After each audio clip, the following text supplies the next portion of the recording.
VK Mishra present. हमारे channel पर बने रहने के लिए हमारे चैनल को लाल बटन दबा करके सब्सक्राइब करें और साथ में बेल आइकन घंटी दबाएं। जय श्री राधे कृष्ण। आप सभी का हमारे YouTube चैनल पे बहुत बहुत स्वागत है। आइए आज सुनते हैं अहोई अष्टमी व्रत की कथा। अहोई अष्टमी का व्रत हर वर्ष कार्तिक माह के कृष्ण पक्ष की अष्टमी तिथि के दिन अहोई अष्टमी का व्रत किया जाता है। इस व्रत को महिलाएं अपने पुत्र की लंबी आयु के लिए, सुख समृद्धि की प्राप्ति के लिए इस व्रत को रखती है। इस व्रत को दिन भर व्रत उपवास रहते हुए रात्रि में तारा देख करके इस व्रत को खोला जाता है। अहोई अष्टमी के व्रत में अहोई माता का पूजन किया जाता है। साथ में भगवान भोलेनाथ, माता पार्वती और भगवान गणेश का भी पूजन किया जाता है। यह सभी प्रकार के सुख और समृद्धि को प्रदान करने वाला है। तो आइए सुनते हैं अहोई अष्टमी व्रत की कथा। तो बोलिए प्रेम से अहोई माता की जय, भगवान भोलेनाथ की जय, माता पार्वती की जय, भगवान गणेश की जय। एक साहूकार के 7 बेटे थे और एक बेटी थी। साहूकार ने अपने 7 बेटों और एक बेटी की शादी कर दी थी। अब उसके घर में 7 बेटे के साथ 7 बहुएं भी थी। साहूकार की बेटी दीपावली पर अपने ससुराल से मायके आई थी।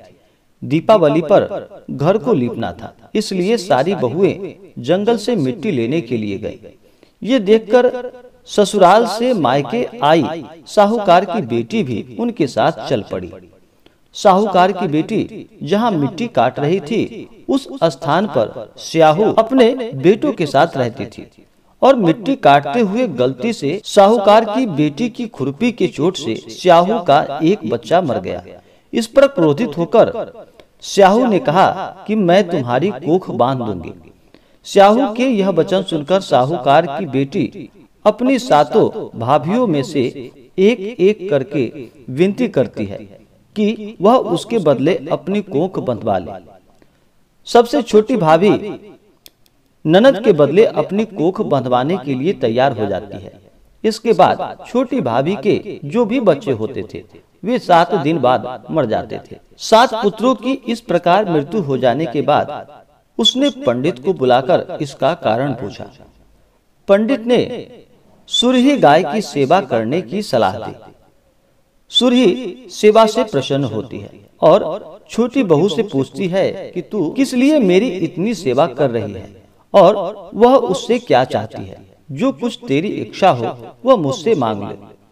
साहूकार की बहू ने कहा कि स्याहू माता ने मेरी कोख बांध दी है, इससे मेरे बच्चे नहीं बचते हैं।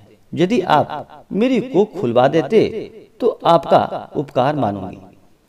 गाय माता ने उसकी बात मान ली और उसे साथ लेकर 7 समुद्र पार स्याहू माता के पास ले चली।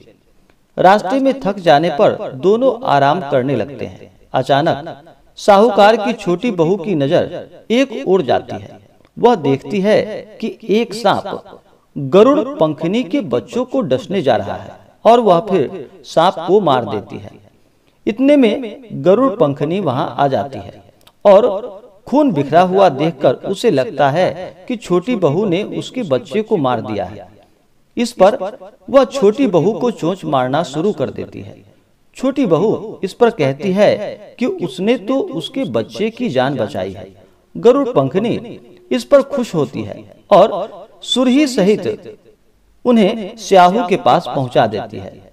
वहां छोटी बहू स्याहू की भी सेवा करती है।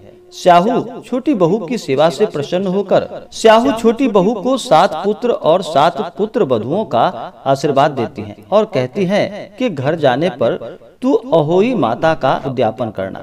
7 अहोई बनाकर 7 कड़ाही देना। और उसने घर लौटकर देखा तो उसके 7 बेटे और 7 बहुएं और बेटी हुई मिली। वह खुशी के मारे भाव विभोर हो गई। उसने 7 अहोई बनाकर 7 कड़ाही देकर उद्यापन किया। अहोई का अर्थ एक यह भी होता है कि अनहोनी को होनी बनाना। जैसे साहूकार की छोटी बहू ने यह कर दिखाया था। जिस तरह अहोई माता ने उस साहूकार की बेटी की कोख को खोल दिया, उसी प्रकार इस व्रत को करने वाली सभी नाड़ियों की अभिलाषाएं पूर्ण हो। आशा करता हूँ कि यह जानकारी आपको अच्छा लगा हो। ऐसे ही ज्ञानवर्धक जानकारियाँ प्राप्त करते रहने के लिए हमारे इस चैनल को लाल बटन दबा करके सब्सक्राइब करें, साथ में बेल आइकन घंटी दबाएं ताकि मेरे वीडियो का नोटिफिकेशन आपके पास सबसे पहले पहुंचे। वीडियो को लाइक और अपने मित्रों तथा दोस्तों के साथ शेयर करें। सुखी रहें और स्वस्थ रहें। जय श्री राधे कृष्ण। धन्यवाद।